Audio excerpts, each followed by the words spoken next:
مجھ سے بھی لوگ اکثر پوچھتے ہیں درود شریف کے بارے میں، بہت ہی بابرکت چیز، مگر اللہ نے اس کو ڈیزائن کیوں کیا ہمارے لیے؟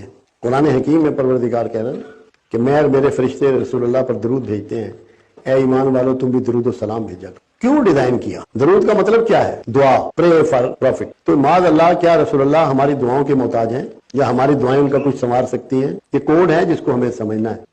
جب آپ درود شریف پڑھتے ہیں تو رسول اللہ صلی اللہ علیہ وسلم کے لیے دعا کرتے ہیں، اے اللہ ان پر اپنی رحمت میں اضافہ فرما اور ان پر اپنی برکت میں اضافہ فرما۔ یہ آپ کے لیے کمپلسری ہے۔ آپ نے اگر زندگی میں ایک نماز بھی پڑھی ہوگی تو درود شریف پڑھ لیا، کسی جنازے کی نماز بھی ادا کر لی تو درود شریف پڑھ لیا۔ یہ کیوں اتنا باؤنڈ کیا؟ کیوں اتنی پابندی لگا دیا؟ درود شریف دعا ہے۔ قرآن حکیم میں واضح بیان ہے کہ جو تمہیں دعا دے اس کے بدلے میں یا اس کو ویسی ہی دعا دو یا بڑھ کر دو، یا بڑھ کر اسے دعا دو۔ اور رسول اللہ صلی اللہ علیہ وسلم کو اللہ نے اہتمام فرمایا ہوا ہے کہ جو بھی شخص درود پڑھتا ہے، درود بھیجتا ہے، وہ اللہ کے رسول کو اس کے والدین کے ناموں کے ساتھ پہنچایا جاتا ہے۔ درود شریف پڑھنے والے کے والدین کے ناموں کے ساتھ رسول اللہ صلی اللہ علیہ وسلم کو پہنچایا جاتا ہے۔ تو جب آپ کا نام لے کے وہ دعا پہنچائی جاتی ہے تو قرآن کے مطابق رسول اللہ صلی اللہ علیہ وسلم پر بھی یہ قانون لاگو ہو گیا، جو تمہیں دعا دے اس کو اس کے بدلے میں بہتر دعا دو۔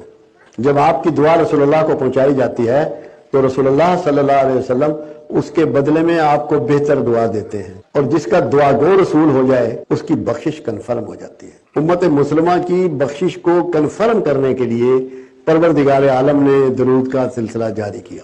اس کو ہمیشہ کرتے رہیں اور یہ ذہن میں رکھیں کہ آپ کا درود رسول اللہ صلی اللہ علیہ وسلم کو پہنچایا جا رہا ہے اور وہاں سے اس کے بدلے میں بہتر دعائیں آپ کو نصیب ہو رہی ہیں۔ تو آپ کی بخشش کا یہ اللہ نے بندوبست فرمایا کہ چاہے بھلے آپ نے زندگی میں ایک ہی دفعہ پڑھا ہو تو آپ کو ایک دفعہ تو دعائیں آپ سے مل گئی۔